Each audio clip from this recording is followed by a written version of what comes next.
Police थाने में पहुंच bond भरने के बाद भी अशोक और धर्मेंद्र ने दिया था दोहरे हत्याकांड को अंजाम। रांची के बरियातू थाना क्षेत्र के चिरौंदी में हुए दोहरे हत्याकांड को अंजाम देने वाले सगे भाई अशोक और धर्मेंद्र सहित 3 को रांची पुलिस ने गिरफ्तार कर लिया है। रांची एसएसपी के द्वारा बनाई गई एसआईटी को यह कामयाबी हासिल हुई है। दोहरे हत्याकांड को अंजाम देने के बाद अशोक और धर्मेंद्र दोनों बिहार भाग गए थे, जिसके बाद रांची पुलिस की टीम लगातार उनके संभावित ठिकानों पर छापेमारी कर रही थी, जिसे लेकर दोनों आरोपी कोर्ट के समक्ष आत्मसमर्पण करने वाले थे। लेकिन पुलिस ने गुप्त सूचना के आधार पर अशोक कुमार गुप्ता और धर्मेंद्र कुमार गुप्ता को गिरफ्तार कर लिया। एसआईटी को जानकारी मिली कि धर्मेंद्र और अशोक दोनों ही आरोपी रांची पहुंचकर अपने एक परिचित के घर पनाह लिए हुए हैं। सूचना मिलते ही स्पेशल टीम ने घेराबंदी कर दोनों को दबोच लिया। पूछताछ में दोनों अपराधियों ने यह खुलासा किया कि जूस के बिजनेस को लेकर ही उन्होंने मुकेश और उसके स्टाफ की हत्या की थी। बाइक से तो उनको साइंस सिटी के आगे एक मोड़ पे जो अपराधकर्मी हैं अशोक कुमार गुप्ता और धर्मेंद्र कुमार गुप्ता, इन दोनों के द्वारा, जो दोनों बुलेट पे सवार थे, इन दोनों के द्वारा इन दोनों को रोका गया, मृतक को, और रोकने के पश्चात उनकी गोली मारकर हत्या कर दी गई। इसको लेकर प्राथमिकी बरियातू थाने में दर्ज की गई एवं सिटी एसपी के नेतृत्व में एक एसआईटी का गठन किया गया और लगातार उसके बाद इन दोनों अपराधकर्मियों की गिरफ्तारी के लिए छापेमारी न केवल रांची में बल्कि अन्य ज़िलों में और राज्य के बाहर भी छापेमारी की जा रही थी। इसी में कल हम लोगों को एक इनपुट मिली, जिसके आधार पर अशोक कुमार गुप्ता और धर्मेंद्र कुमार गुप्ता, इन दोनों अपराधकर्मियों को जो गोली मारने की घटना में शामिल थे, इन दोनों की गिरफ्तारी की गई है। धर्मेंद्र और अशोक की गिरफ्तारी के बाद उसकी निशानदेही पर डबल मर्डर में प्रयोग किए गए हथियार को भी पुलिस ने बरामद कर लिया। हत्याकांड को अंजाम देने में जिस बाइक का प्रयोग किया गया, उस बाइक और कपड़े को भी पुलिस ने बरामद किया है। वहीं इनका सहयोगी विजय उराव को पुलिस ने गिरफ्तार किया है। विजय के द्वारा ही हथियार और बाइक और शेल्टर की व्यवस्था की गई थी। वहीं इस दौरान रेकी भी की गई थी। जानकारी के मुताबिक हत्या के 15 दिन पहले ही रेकी की जा रही थी।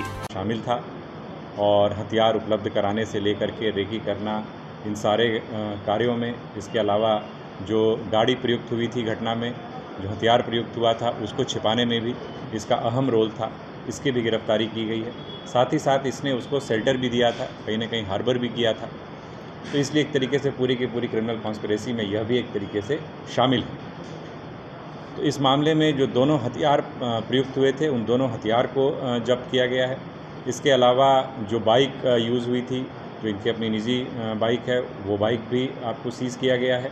जो कपड़े इन लोगों के द्वारा यूज़ किए गए थे, जो पहने गए थे, जो कि सीसीटीवी फुटेजेस वगैरह में भी जो आया है हम लोगों के सामने, तो वो कपड़े भी इसमें सीज़ किया गया है। जब इन लोगों से पूछताछ की गई है तो यही मामला सामने आया है कि जो मृतक और मृतक का भाई, इनके द्वारा लगातार जूस का व्यवसाय किया जा रहा था।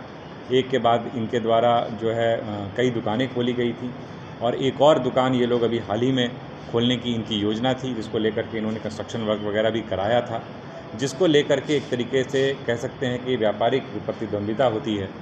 वो सामने वाले जो ये 2 लोग हैं, अशोक कुमार गुप्ता और धर्मेंद्र कुमार गुप्ता, जो एक्यूज हैं, इनके मन में कहीं ना कहीं उस बात को लेकर के वैमनस्य था और लगातार ये जैसा इन्होंने बताया अपनी स्वीकारोक्ति बयान में कि पिछले 15 दिनों से लगातार इसकी वो लोग रेकी कर रहे थे, इसके मूवमेंट को देख रहे थे। इनका एक और सहकर्मी है जो इसमें इनको सहयोग कर रहा था, उसकी भी हम लोग अभी सत्यापन कर रहे हैं, गिरफ्तारी का हम लोग प्रयास कर रहे हैं। तो कुल मिलाकर इसमें जो 3 व्यक्ति पूरी तरीके से अभी तक जो सामने आए हैं, उनकी गिरफ्तारी हुई है। जो दोनों, जैसा मैंने बताया, दोनों हथियार, बाइक, कुछ जिंदा गोलियां, कपड़े इत्यादि सभी बरामद हुए हैं। तो ऐसा कह सकते हैं कि इस कांड का पूरी तरीके से खुलासा पुलिस के द्वारा किया गया। बता दें कि रांची के बरियातू थाना क्षेत्र के चिरौंदी में जो साइंस सिटी के पास 11 अगस्त की रात चतरा के रहने वाले मुकेश साव अपने स्टाफ रोहन साव के साथ वह अपने घर जा रहे थे। इसी दौरान रेकी कर रहे अपराधियों ने जैसे ही वह साइंस सिटी के पास पहुंचे, ताबड़तोड़ गोलियां मारी थी। इस दौरान दोनों की मौत मौके पर हो गई थी। इस घटना के बाद पुलिस की कार्यशैली पर भी सवाल खड़ा हो रहा था कि एक और पुलिस अलर्ट होने का दावा कर रही है, तो दूसरी ओर अपराधी खुलेआम गोलीबारी कर रहे हैं। पुलिस ने इस घटना के बाद तुरंत SIT गठित किया और रांची सिटी SP शुभांशु जैन के नेतृत्व में टीम लगातार कार्रवाई कर रही थी, जिसे आखिरकार सफलता मिल गई है। बता दें कि यह दोनों अपराधी 2 दिन पहले ही थाने में बॉन्ड भरकर निकले थे। जो मृतक हैं उनके द्वारा थाने में आवेदन दिया गया था कि इन दोनों से जान का खतरा है, क्योंकि इनका बिजनेस बढ़ रहा था और सामने उसे देखा नहीं जा रहा था। थाना की पुलिस ने दोनों को उठाया था और उसके बाद बॉन्ड भरवाया। बॉन्ड के बाद जैसे ही छोड़ा, इसने हत्या की जो साजिश थी वो पूरी की स्क्रिप्टिंग की और उस दोनों की हत्या कर दी। इस मामले में कार्रवाई में कोताही बरतने के मामले में लालपुर थाना प्रभारी को भी रांची SSP ने निलंबित कर दिया था। Bureau report, the news post, Ranchi.